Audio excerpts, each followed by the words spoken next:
नमस्कार। आज मैं फिर आपके सामने अपराध की एक और घटना लेकर आया हूँ। आज के अपराध की घटना हालिया है, हाल फिलहाल की है। प्रदेश है हरियाणा, जिला है हिसार। हुआ कुछ यूं कि 24 अप्रैल 2025 को जयपुर के एसएमएस हॉस्पिटल में रात में बर्न वार्ड में एक लड़की 25 वर्ष की एक नवयौवना लड़की जो एमबीबीएस डॉक्टर थी, उसकी मृत्यु हो गई। शरीर में बर्न इंजरी यानी जलने के कारण उत्पन्न हुई स्थिति की वजह से अस्पताल से फौरन थाना एसएमएस जॉब जयपुर को ये सूचना दी गई कि इस तरह से एक डॉक्टर की हमारे यहाँ जलने से मृत्यु हुई। पुलिस फौरन हॉस्पिटल पहुंच गई। हॉस्पिटल में उस मृतक लड़की के पास उसकी माँ गायत्री देवी मौजूद थी। गायत्री देवी से पुलिस ने इनिशियल पूछताछ शुरू की, क्या हुआ, कैसे हुआ। उसने कहा कि आज सवेरे उदेश नाम के एक लड़के ने मुझे मेरी बेटी को वीडियो कॉल पर दिखाया और ये कहा कि वो बुरी तरह से जल गई है और हिसार के सोनी बर्न हॉस्पिटल में भर्ती है। मैं उसे देखकर बहुत परेशान हुई क्योंकि वो बेहोश थी, उसका शरीर का ज़्यादातर हिस्सा जला हुआ था। मैं भागकर हिसार के उस अस्पताल में आई जहाँ उसकी बेटी जली हुई अवस्था में मौजूद थी। उदेश ने ही मुझे ये बताया कि इसकी हालत बहुत ख़राब है, आप फौरन आ जाइए। वो गायत्री देवी वहाँ हिसार पहुँची। उसने देखा कि भावना का चेहरा, भावना यादव उस लड़की का नाम था जो एमबीबीएस डॉक्टर थी और अभी हाल में फिलीपींस से अपनी एमबीबीएस की डिग्री पूरी करके भारत वापस आई थी। गायत्री देवी ने देखा कि उसकी बेटी भावना का चेहरा, पेट और घुटनों तक का हिस्सा बुरी तरह से जला हुआ था, जबकि सिर के बाल और पीठ एकदम सुरक्षित थी। पेट पर धारदार हथियार के चोट के निशान भी थे। गायत्री ने उसकी इस हालत को देखते हुए उसे फौरन जयपुर के एसएमएस हॉस्पिटल में रेफ़र कराया, वहाँ भर्ती कराया। डॉक्टर्स को जब पता लगा कि ये लड़की अभी एमबीबीएस पास आउट है, डॉक्टर है, यंग है, प्रॉमिसिंग है, उन्होंने पूरा प्रयास किया, लेकिन रात में ही 24 अप्रैल की रात में ही बच्ची ने दम तोड़ दिया। मौत के बाद पुलिस से इस पूछताछ में जब उसने ये पूरी बात बताई तो उसने एक एफआईआर नील पर जयपुर के एसएमएस थाने में दर्ज कराई। उसने ये कहा कि ये घटना हिसार की है, क्योंकि हिसार के बर्न हॉस्पिटल में ही इसने इसको भर्ती कराया था और उदेश के मिलने पर ही ये पता लगेगा कि ये कहाँ पर जलाई गई थी। लिहाजा नील पर ये एफआईआर लिख के और उसके साथ ज़ीरो पर जिसे कहते हैं और उसे सिविल लाइन पुलिस लाइन को, हिसार के सिविल लाइन पुलिस थाने को भेज दिया गया। वहाँ से भी पुलिस की टीम आ गई। उसने 29 अप्रैल को सीसीटीवी फुटेज हॉस्पिटल और उसके आसपास के खंगालने शुरू किए। हिसार के बर्न वार्ड में जो था, जिसका नाम मैंने आपको बताया था, सोनी बर्न हॉस्पिटल, और उसके बाद जयपुर के भी सारे सीसीटीवी फुटेज खंगालने शुरू किए। इसी फुटेज में उसे दिखाई पड़ा कि उदेश चादर ओढ़े हुए भावना को अस्पताल में ले आता हुआ दिखाई दे रहा है। भावना बुरी तरह से जली हुई थी। पुलिस ने उस फुटेज के आधार पर ही उदेश की कॉल डिटेल निकलवाई। पता चला उदेश हरियाणा एग्रीकल्चर यूनिवर्सिटी में क्लर्क है। माँ को उदेश या उदेश और भावना के बीच के किसी भी संबंध की या किसी भी बात की कोई जानकारी नहीं थी। माँ से पूछा गया कि आखिरकार ये यहाँ पहुँची कैसे, तो उसने ये बताया कि वो 2023 में फिलीपींस से एमबीबीएस करके आ गई थी। पीजी के लिए दिल्ली के डीईएमएस में एनआईसी परीक्षा की, MIC medical council of India के परीक्षा की तैयारी कर रही थी। वो ऑनलाइन क्लास किया करती थी और हर सप्ताह वीकली टेस्ट देने के लिए दिल्ली आती थी। 21 अप्रैल को भी उसका टेस्ट था और 21 अप्रैल को भावना दिल्ली गई थी। 21 और 22 अप्रैल को वो अपनी छोटी बहन के पास ही दिल्ली में रुकी थी और अपना टेस्ट दिया था। 23 अप्रैल को उसने माँ को कॉल करके कहा कि मैं 24 अप्रैल की सुबह घर आऊँगी, लेकिन 24 अप्रैल की सुबह वो घर नहीं पहुँची।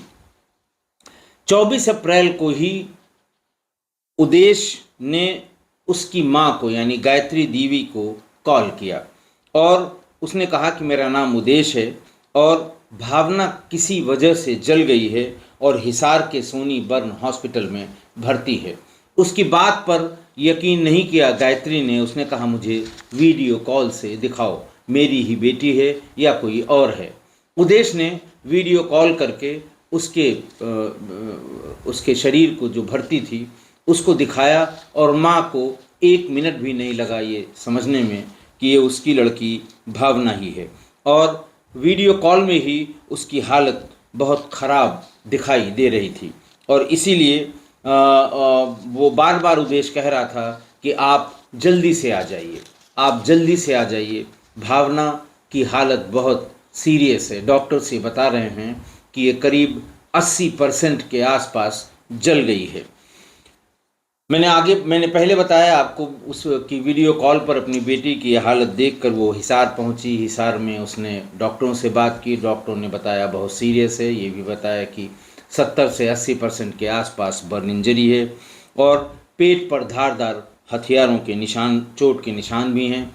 तो गायत्री ने उसे फ़ौरन जयपुर के एसएमएस हॉस्पिटल रिफ़र कराया और रात में ही उसने दम तोड़ दिया और 25 तारीख को ये 0 पर एफआईआर जयपुर के एसएमएस थाने में लिखी गई और हिसार के सिविल लाइन पुलिस स्टेशन भेज दी गई। जब ये उदेश इसको कंबल में चादर में लपेट कर हॉस्पिटल ला रहा था, बर्न हॉस्पिटल में, तभी इसकी पहचान हुई कि ये उदेश है और तभी उसकी माँ ने बताया कि इसी लड़के ने मुझे वीडियो कॉल करके मेरी बेटी को दिखाया था कि वो बुरी तरह से जली हुई है। सीसीटीवी जैसे ही उसकी पूरी फुटेज आई तो हरियाणा एग्रीकल्चर यूनिवर्सिटी में जो उसका क्वार्टर था उस पर पुलिस पहुंच गई, लेकिन उदेश वहां नहीं मिला। ताला बंद करके वो फरार हो चुका था। पुलिस ने मौके से क्वार्टर की जांच की तो उसमें एक पेट्रोल की बोतल भी मिल गई जिसमें कुछ पेट्रोल बचा हुआ था और जो पोस्टमार्टम रिपोर्ट में या जो प्राइमा फेसी बर्न हॉस्पिटल में जो रिपोर्ट उसकी ज़ख्मी हालत में, जली हुई हालत में लिखाई गई थी, उसमें भी पेट्रोल के महक की बात का उल्लेख किया गया था। इसके अलावा वहाँ पर जले हुए कपड़े भी मिले। पुलिस ने इनको सबूत के तौर पर अपने कब्जे में ले लिया और आगे की जांच शुरू की।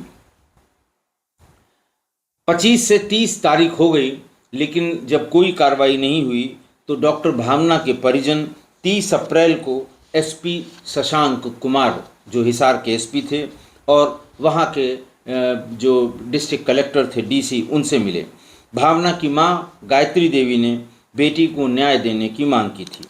गायत्री देवी भावना की फ़ोटो हाथ में लेकर अब उन दोनों अधिकारियों से, डिस्ट्रिक्ट एसपी और डिस्ट्रिक्ट डीसी से मिली थी और वो करीब 5-6 घंटे हिसार में रुकी और भावना के साथ हादसे वाले घटनास्थल यानी उसके उदेश के क्वार्टर पर भी वो गई थी।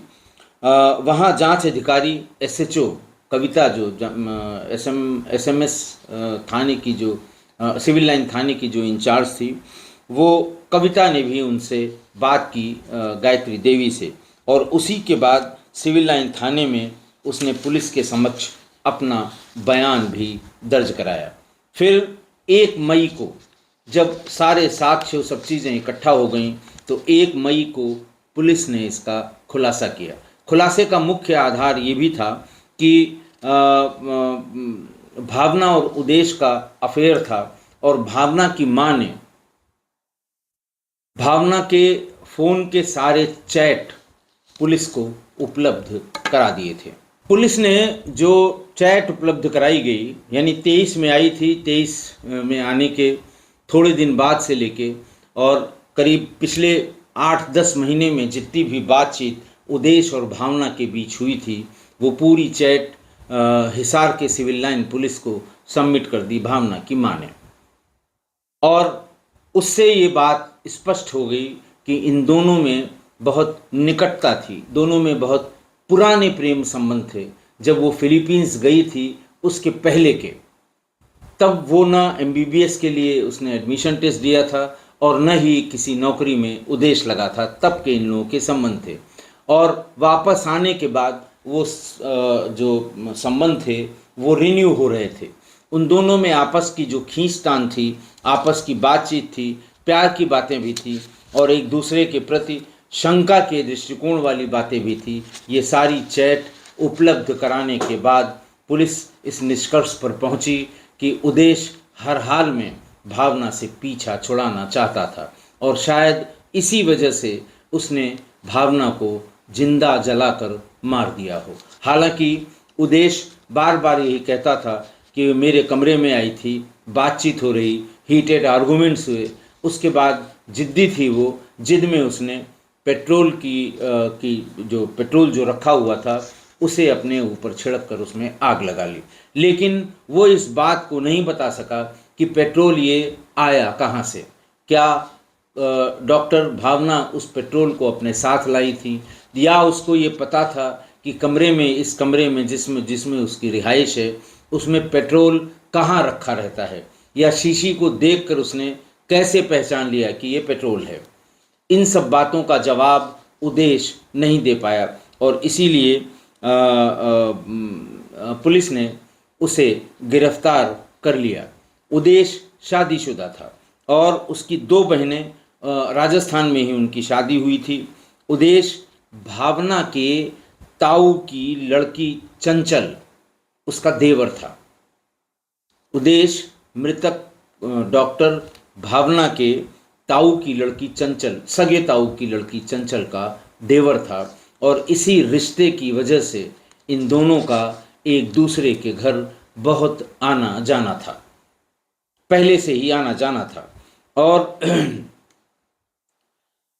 ये सारी बातें उदेश ने तो नहीं बताई, लेकिन चैट के डिटेल से ये बातें सब पता लग गईं।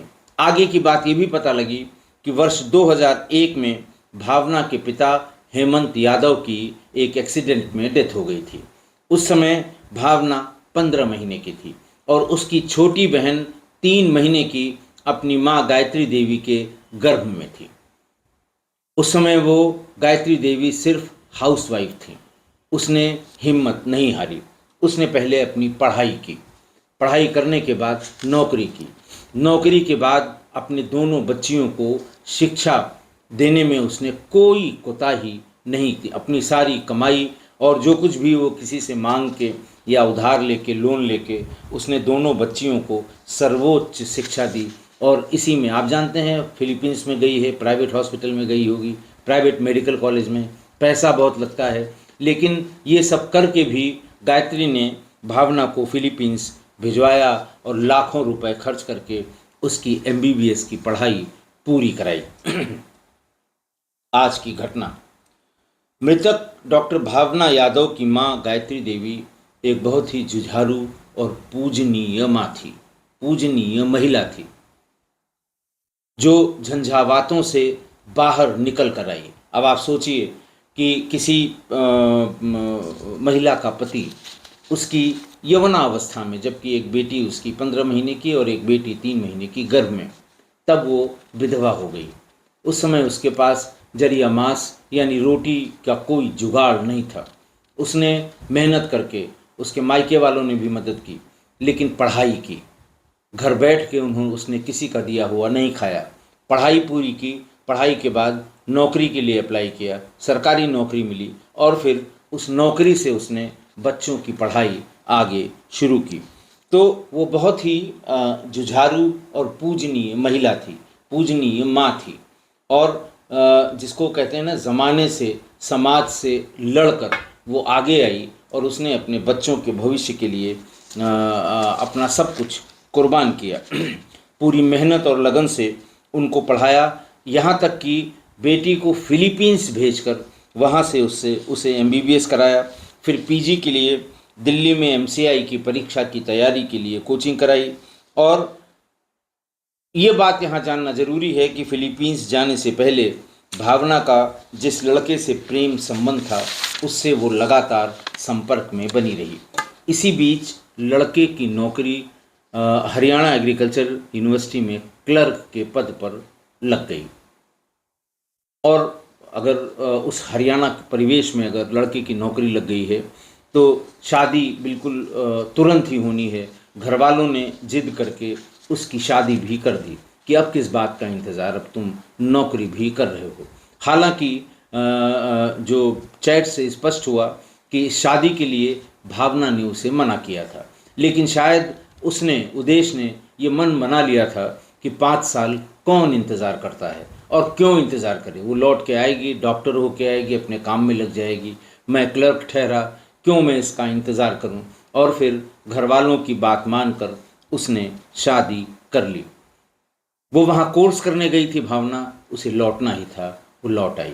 और 5 साल बाद वो फिर से जब लौटी हिंदुस्तान, दिल्ली उतरी, सबसे पहले उदेश से मिलने गई। फ़ोन से बातचीत हो ही रही थी, उदेश से मिलने गई, शिकवे शिकायत हुए, गिले शिकवे हुए और आपस में जो भी बातें हुई। लेकिन बार बार उदेश यही कहता रहा कि देखो भाई, अब हमारे तुम्हारे रास्ते एकदम अलग हैं। ऊपर वाले ने ही हमारा तुम्हारा रास्ता एकदम अलग कर दिया। मैं छोटी नौकरी में हूँ, शादी हो गई है, परिवार का गुजर बसर बिल्कुल ठीक से कर लूँगा। तुम डॉक्टर हो, किसी डॉक्टर से शादी करोगी, कोई हॉस्पिटल भी तुम्हारा बनेगा या सरकारी हॉस्पिटल में नौकरी पाओगी। हमारे तुम्हारे स्टेटस में बहुत अंतर हो गया है, लिहाजा तुम अपने रास्ते खुश रहो और हमें हमारे रास्ते खुश रहने दो, क्योंकि अब कोई फ़ायदा नहीं है इस तरह की बातों का। ऐसा लगता है कि उसी लाइन पर फिर बातें उन दोनों में हुई होंगी। इसी बीच में वो दिल्ली में एमसीआई की तैयारी करने के लिए कोचिंग का टेस्ट देने हर हफ्ते आने लगी। दिल्ली आते जाते समय वो उससे मिलती रही। उसे अब अपनी उस बात को, शायद शादी की ही बात होगी, उस बात को मनवाने की ज़िद करती रही। और उदेश इसे बार बार मना करता रहा कि ऐसा अब संभव नहीं है। ये सब शायद नहीं पता लगता, क्योंकि उदेश कभी नहीं बताएगा अगर घर वालों ने चैट की डिटेल्स पुलिस को सौंपी नहीं होती। और इस चैट से बहुत स्पष्ट हो गया पुलिस को कि उदेश अब भावना से पीछा छुड़ाना चाहता था। कारण उसके बहुत से हैं। जैसा मैंने बताया कि एक तो उदेश शादीशुदा था, दोबारा शादी करने का कोई मतलब नहीं था। दूसरा, दोनों के स्टेटस में बहुत अंतर आ गया था और इस बेमेल शादी के चलने की संभावनाएं बहुत कम होती हैं। उसके अलावा भी तमाम सामाजिक और पारिवारिक परेशानियां अलग से होती हैं इस तरह की शादी होने के बाद। उदेश अपनी सफाई में बार बार पुलिस से यही बताता रहा कि हाँ ठीक है, उसने हमारे कमरे में जान दी है, लेकिन मैंने नहीं जलाया। वो जिद में उसने खुद अपने ऊपर पेट्रोल छिड़क कर आग लगा ली। लेकिन ये बात थोड़ा सा समझ में कम आती है, समझ से परे है, क्योंकि पुलिस के तमाम सवालों का वो जवाब नहीं दे सका कि पेट्रोल वहाँ कैसे आया। माना तुम्हारी मोटरसाइकिल के लिए, मोटरसाइकिल चलाने वाले कभी कभी पेट्रोल अपने पास रखते हैं कि ख़त्म हो जाए तो घर से फ़ौरन ला के उसे डाल लें, या इमरजेंसी में रात में कभी ज़रूरत पड़े तो उसे उसका इस्तेमाल कर लें। लेकिन भावना को ये कैसे पता था कि तुमने ये पेट्रोल इस बॉटल में या इस जरीकेन में रखा है। इन सब बातों का वो जवाब नहीं दे पाया और यही कहता रहा कि भावना ने खुद जिद करके अपने ऊपर पेट्रोल छिड़क कर आग लगा ली। तो इन सब बातों के जवाब, इन सब सवालों के जवाब न दे पाने के कारण सारे पारिस्थितिक जन्य साक्ष्य, शरीर पर आई चोटें और इनके कारण पुलिस का शक पुख्ता हुआ। और जो चैट सबमिट की भावना के घर वालों ने, उससे स्पष्ट हो गया कि इसी ने पीछा छुड़ाने के उद्देश्य से संभवतः खुद ही, यानी उदेश ने ही उसे जलाकर मारा होगा। देखिए, कहते हैं कि पुराना प्रेम और पुरानी शराब, इन दोनों में नशा बहुत होता है, बहुत ज़्यादा नशा होता है। और इसीलिए इन दोनों से जितनी दूरी बनाए रखी जाए उतना अच्छा है, उसी में भलाई है, क्योंकि ये दोनों नशे की वजह से बहुत खतरनाक हो जाते हैं। आशा है आप मेरी इस बात से सहमत होंगे। आज के लिए इतना ही। बहुत बहुत धन्यवाद।